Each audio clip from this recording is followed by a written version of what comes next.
उस समय की बात भोले बाबा और है नंदी जब जी भगवान है। शिव के पास कोई वाहन न था। उन्हें पैदल ही जंगल पर्वत की यात्रा करनी पड़ती थी। एक दिन माँ पार्वती उनसे बोली, आप तो संसार के स्वामी हैं, क्या आपको पैदल यात्रा करना शोभा देता है? शिव जी हंसकर बोले, देवी, हम तो रमते जोगी हैं, हमें वाहन से क्या लेना देना? भला साधु भी कभी सवारी करते हैं? पार्वती ने आंखों में आंसू भरकर कहा, जब आप शरीर पर भस्म लगाकर, बालों की जटा बनाकर, नंगे पांव कांटों भरे पथ पर चलते हैं तो मुझे बहुत दुख होता है। शिवजी ने उन्हें बार बार समझाया, परंतु वह जीत पर अड़ी रही। बिना किसी सुविधा के जंगल में रहना पार्वती को स्वीकार था, परंतु वह शिवजी के लिए सवारी चाहती थी। अब भोले भंडारी चिंतित हुए, भला वाहन किसे बनाए? उन्होंने देवताओं को बुलावा भेजा। नारद मुनि ने सभी देवी देवताओं तक उनका संदेश पहुंचा दिया। अब सभी देवता घबरा गए। उन्होंने सोचा, कहीं हमारे वाहन न ले ले। सभी कोई न कोई बहाना बनाकर अपने अपने महलों में बैठे रहे। यहाँ पार्वती उदास थी।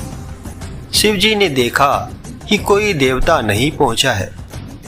उन्होंने एक हुंकार लगाई तो जंगल के सभी जंगली जानवर आ पहुंचे।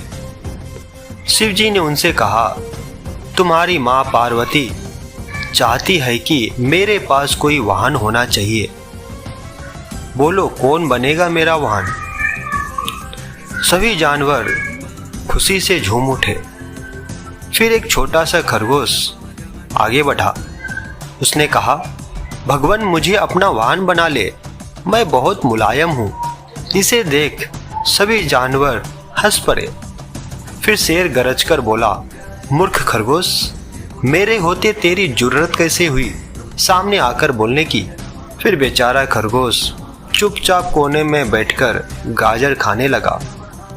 फिर शेर हाथ जोड़कर बोला, प्रभु, मैं जंगल का राजा हूँ, शक्ति में मेरा कोई सामना नहीं कर सकता, मुझे अपनी सवारी बना ले। उसकी बात समाप्त होने से पहले हाथी बीच में बोल पड़ा। हाथी बोला, मेरे अलावा और कोई इस काम के लिए ठीक नहीं है प्रभु। मैं गर्मी के मौसम में अपनी सूंड में पानी भरकर महादेव को नहलाऊंगा।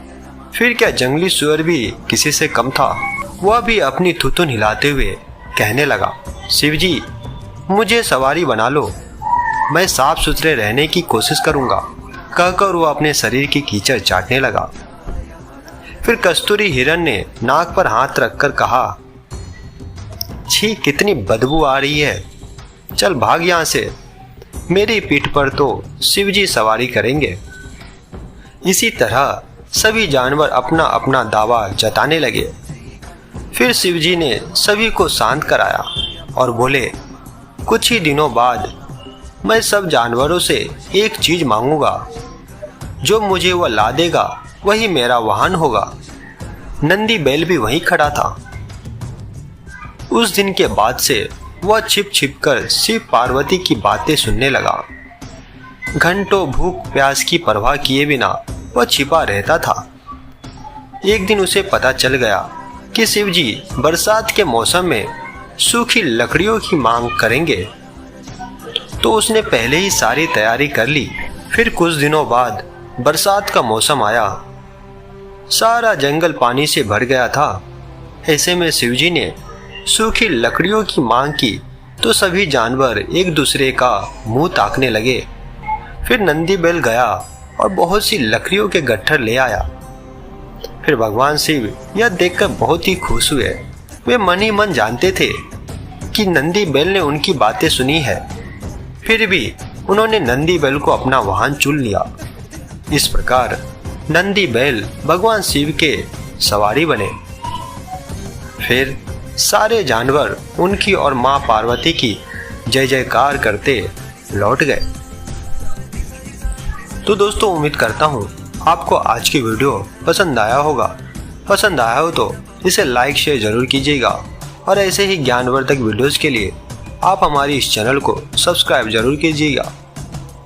धन्यवाद।